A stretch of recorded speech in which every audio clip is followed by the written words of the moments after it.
if you're looking to involve Gen Z in the conversation around the future of work and maybe co-creating solutions with us, it's probably a good idea to have us involved in the conversation. Right. Instead of just talking about us. And I also met another Gen Zer who, before his company even announced that they were coming to Transform, he had set a goal in the beginning of the year. I want to network a ton. I want to expand my reach and meet people in person. And so he booked a ticket to Transform on his own. I was just kind of in awe. I was like, this is what Gen Z is. Like, we're self-starters. We're ready to stand up and call things out that we think could be better. And also not just complain, but really suggest solutions. We're solutions focused.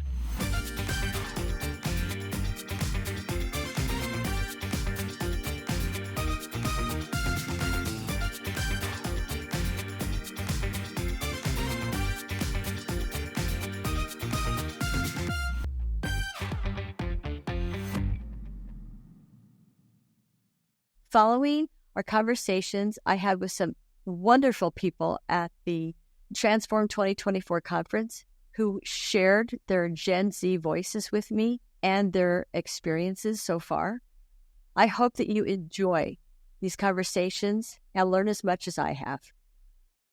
I have with me Austin Drabik. We're at Transform 2024, and Austin is from what part of Ohio? Columbus, Ohio. Columbus, Ohio, and he is here on his own. And you used to work for a company called Helm, you said, right? Yeah, so co-founded an HR tech startup in the employee connection space called Helm for 6 years. Okay. And what's bringing you to Transform? So I co-lead a community in Columbus called Columbus Culture First, where we're on a mission to create a better world of work. That's awesome. So tell me a little bit about that. Culture First is a chapter community of Culture Amp. So there's, I think, like 100 some chapters around the world. And the Columbus one, we gather, we talk about the mission. We're like, here's why we're here. We talk about these core values like being vulnerable and connecting with each other. And then we bring in a bunch of people, some people officers, some consultants, some individual contributors, and talk about how we can create a better world of work. That's amazing. So we were just sitting in, what was the title of the session that we were in? Something about Gen Z. Yeah. That's Gen all Z. I've got. What was your takeaway from that session? Yeah, so my takeaway was a couple things. A is that Gen Z is going to be the largest part of the workforce, and that's not going away. We're just getting started on that. But the other thing is that the panel was 4 people, and 4 people, none of them were a part of Gen Z. So the biggest thing is we're having these conversations about Gen Z and around Gen Z, but we're poking and prodding almost like it's an animal and doing test experiments, and we're not including Gen Z in the conversation. Okay. And on my table specifically, one of the biggest points that stuck out to me, which I think is very important to highlight, is that other generations keep talking about they have a lot to learn from Gen Z. But on the same note is that Gen Z has a lot to learn from those more experienced people that have been in the workforce for a long time. And so I think it's really important that both sides need to get rid of this ego barrier and start talking with each other and start learning from each other, because it's not you versus me, it's us. We're all in this world. We all want similar things. Is it ego, though, or is it fear, do you think, of learning from each other, or fear of approaching each other? I think it's a little bit of both, really. Okay. Sometimes on the more experienced level, I think it can be ego, like I'm the experienced person. Yeah. Then why should I be learning from you? Yeah. But on the flip side of Gen Z, it can be a fear of, hey, like, can you teach me this thing? Like, feeling that you have to know it all already. And so needing to create that vulnerable space of, hey, it's okay to not know everything. And from the conversation we had at the table there was, from the top, how do you lead and create that safe or brave space? And I think that needs to come from the top and saying, hey, let me be vulnerable first and show you that it's okay. Oh my gosh, that's such a great So it's point. setting the stage of saying, hey, it's okay to have these conversations. Yeah. Well, and I think too that, I mean, as far as vulnerability for the older generations, and so those people then too can actually say, hey, we had to learn digital from you guys, right? We're learning how to use our cell phones from Gen Z and from the millennials and whatnot. So I think that we've kind of maybe starting to break that barrier, but we need to do it more, right? You mentioned something very interesting a while ago, though, too. You brought up the fact that the Gen Z population is, in fact, you said there was no boundaries when they started working in the workforce because they were entering the workforce during COVID and working from home. So let's talk about that for a second. Yeah, so I think to transition from your previous point of this idea of being digital. So Gen Z grew up digitally native. Right. We had this technology growing up in our social lives, and also from a community perspective and connection perspective.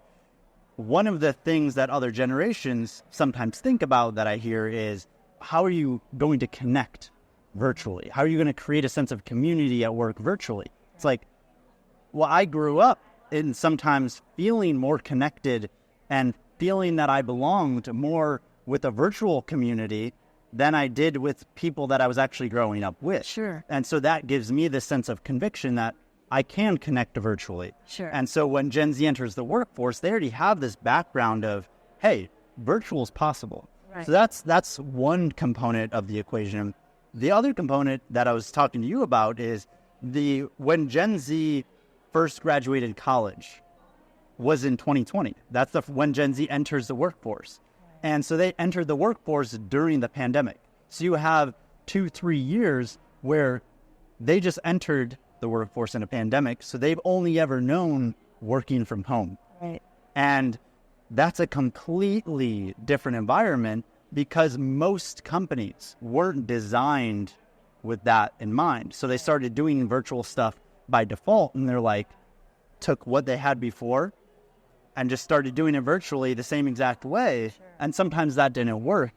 And it's like, well, because you didn't design it to work virtually. You just took the physical thing and did it virtually. Right. And so what we forget is that we have 100 years worth of design for the office. The office is designed to get people to run into each other. Right. Everyone says the water cooler conversations, or even the work environment, the spaces. Right.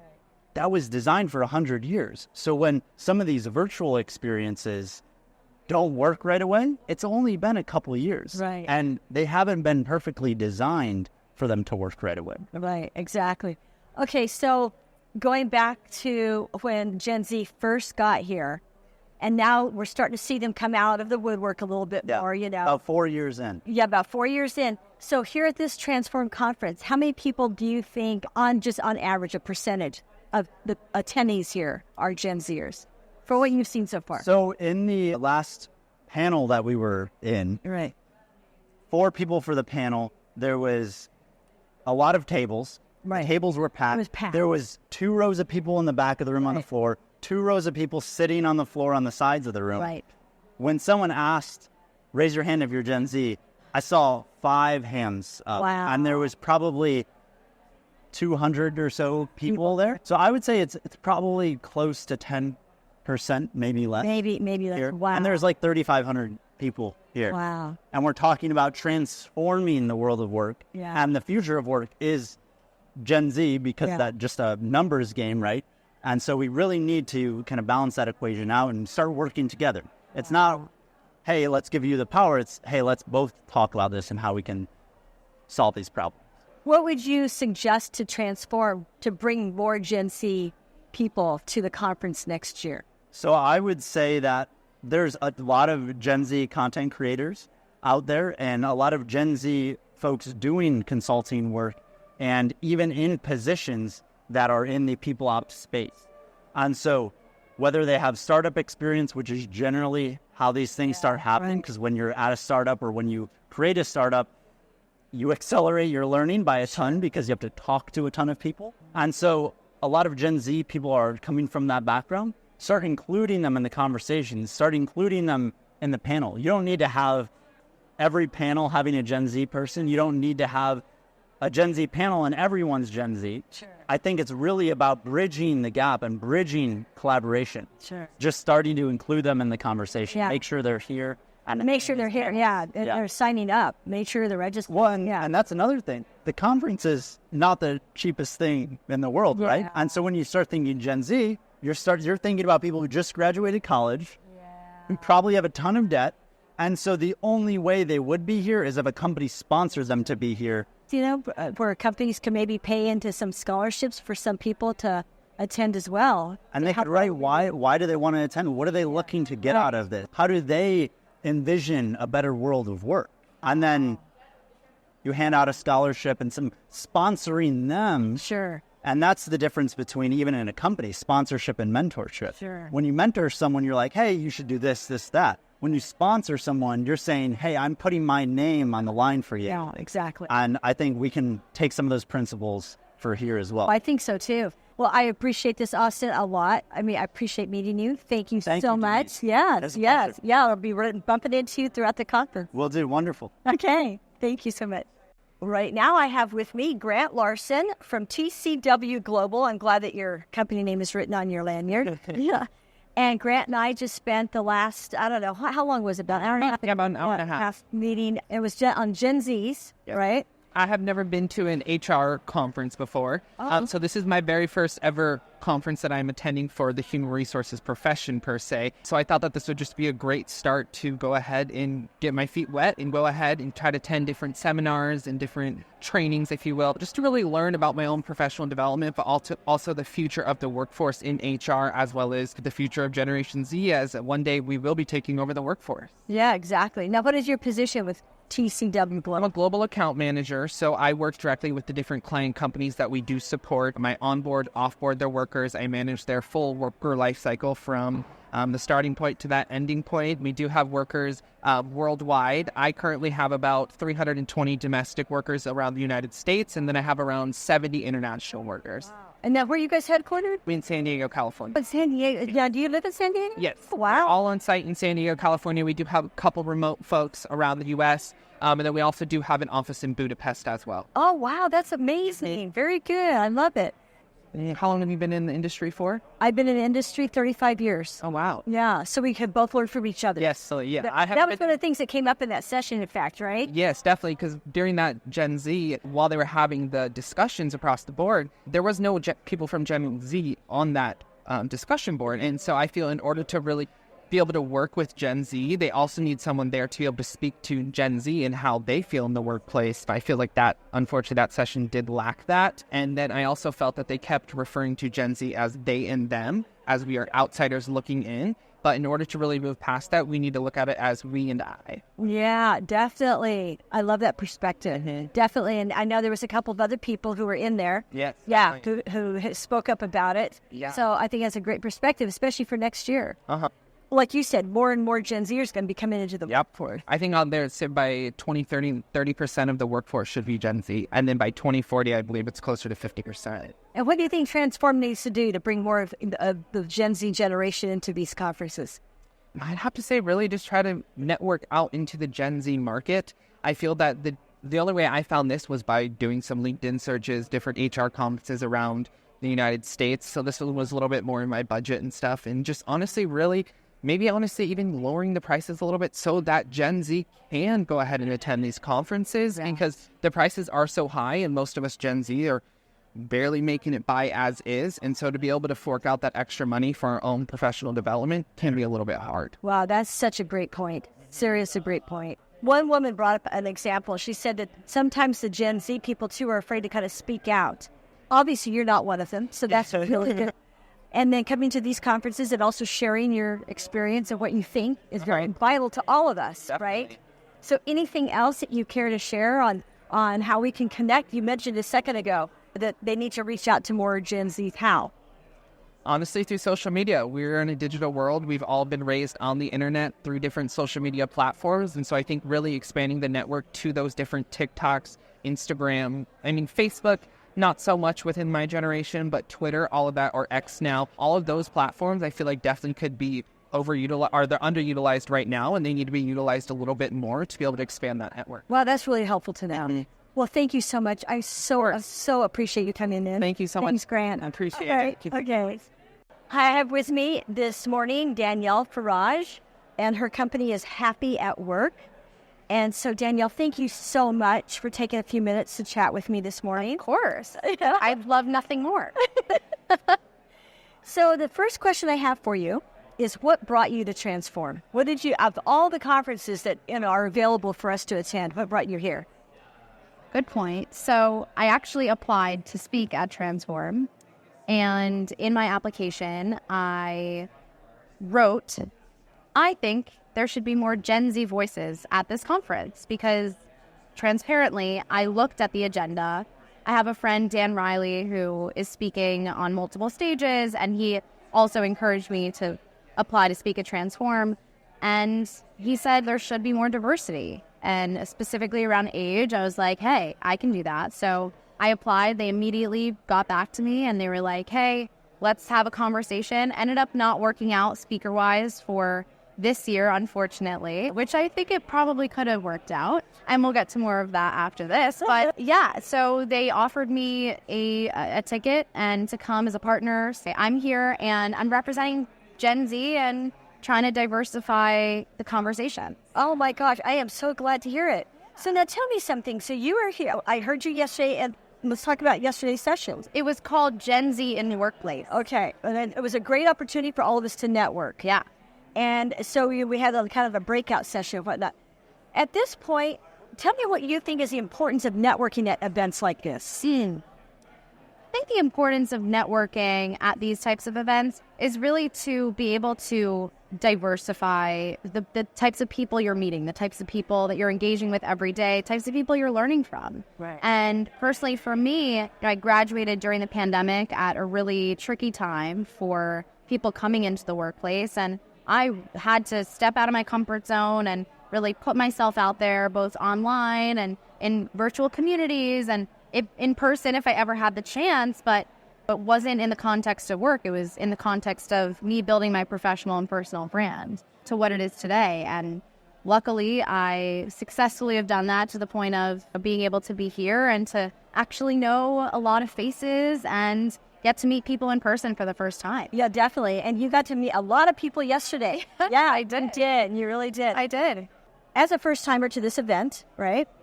And what would you suggest what would be a great breakout question or icebreaker question for people coming to this event for the first time? You're very outgoing. Obviously, you have a lot of energy and you're not shy, but there's a lot of people who are. What would be a good icebreaker for people wanting to meet other people at the convention? Yeah. So this is directly out of a workshop I actually give, which is on the topic of friendtorship. And friendtorship, I'll explain, is a mutually authentic, vulnerable, and beneficial relationship between two people of any age where there's no power dynamic, and really the goal for both people is to learn, leave, and leverage all the knowledge that you're learning from each other. Okay. So I guess based on that, the question that I would ask people is, what are you vulnerable to admit that you don't know coming into this conference that you'd like to learn more about? And when you use that word vulnerability, it's very intentional. It's really to dig into not the surface level of what I'm looking to learn at this conference, but it's more so what I'm looking to be vulnerable to other people about, open up one-to-one or maybe one in a group setting that maybe I'm struggling with. And it opens a deeper conversation. Okay, so give me an example, though, of a question. Like if you were here for the first time and you were feeling vulnerable, Yeah. what would you suggest that somebody lead in with it, maybe a group of 3 or 4 people? Yeah. So, I mean, I would say prior to coming to this conference, I'm all about leading through action.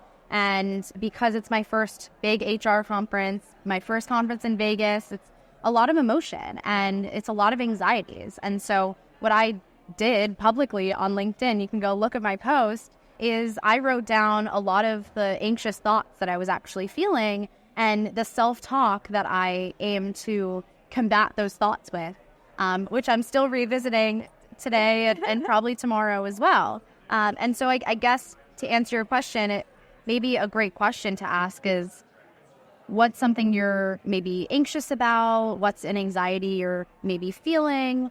When have you felt uncomfortable in this conference or in conversations? Because I think discomfort is something that bonds us together when we're able to open up about it and can create really important and dynamic conversations that need to be had in this setting. Yeah. Right? Like we're all here for a reason. Right. Of course, it's to learn from the panelists and listen, to a lot of experts talk, but it's a lot about listening and connecting to each other. Yeah. So I think there's no better way to do that through vulnerability. Exactly. Well, not only that, but I think then too, people who are feeling vulnerable don't feel alone, or somebody else is asking them or expressing, hey, I feel the same way. Yeah, and a great example too of that happening was I went to the first timers welcome yesterday because I am a first timer, which I have a badge for right here. Oh, and I have that too. Yeah. And so essentially when the two ladies were up on stage, they said, hey, I'm an introvert, and it was a great idea to put two introverts up on stage, and it was funny, and I laughed because it's super true and relatable, and that was honestly the first point of connection that I felt with those women, and that was a point of vulnerability. That's very good. I love that. Yeah, just announcing, hey, I'm an introvert. Look, I'm up on a stage. Exactly. That's great. That's what we're here to transform, right? Yeah, that's right. Exactly. So now tell me a little bit about Happy at Work. Yeah, so I spent the past several years in HR tech, building community, doing marketing, doing partnerships. And one of the things that I really noticed, which was specifically in the HR industry, which I'm sure other industries struggle with this as well, we're having a lot of conversations about reimagining work. Yeah. But in a lot of these conversations, many of them I was actually putting together and organizing, I noticed that there was a lack of this younger perspective, right? Who are we reimagining work and designing work for? But the next generation, right? We have a ton of boomers who are going to be retiring. Gen Z is going to make up most of the workforce by 2030. And so it's really time to start including them in the conversation. And so I started to share my voice. I started to share my perspectives on what I felt like true leadership looked like, what I look for to culture, my personal experiences with work, and I really started to garner a following of a lot of C-suite executives who are just interested to know what the next generation of talent wants and thinking. Good for you. And so that led me to wanting to then build my own arsenal of research and insights around what is Gen Z actually thinking and keeping the pulse on Gen Z. Now, when you think and look at a lot of the media that's out there, a lot of the stories, they tend to be negative. They tend to be, hey, Gen Z is lazy, Gen Z is entitled, they don't want to work. But the reality is a lot of us are not set up for success because the cultures are not up to par realistically with our standards of working, which in my opinion, I don't think that the bar is super high in the first place. So essentially what I am seeking out to do and what I've been doing over the past few months is to actually reach out to my Gen Z counterparts, my friends of friends, really collecting these stories in more of a qualitative way where I'm trying to understand why are people happy at work? What does happiness mean to them? And starting with this younger generation to really amplify this positive perspective instead of the negative that we're constantly fed. Good for you. And then also to understand what organizations are doing well, which organizations are doing things well, and what are individuals themselves and how are they empowering themselves? So what are they doing themselves to really enable their happiness, both at work and beyond work? So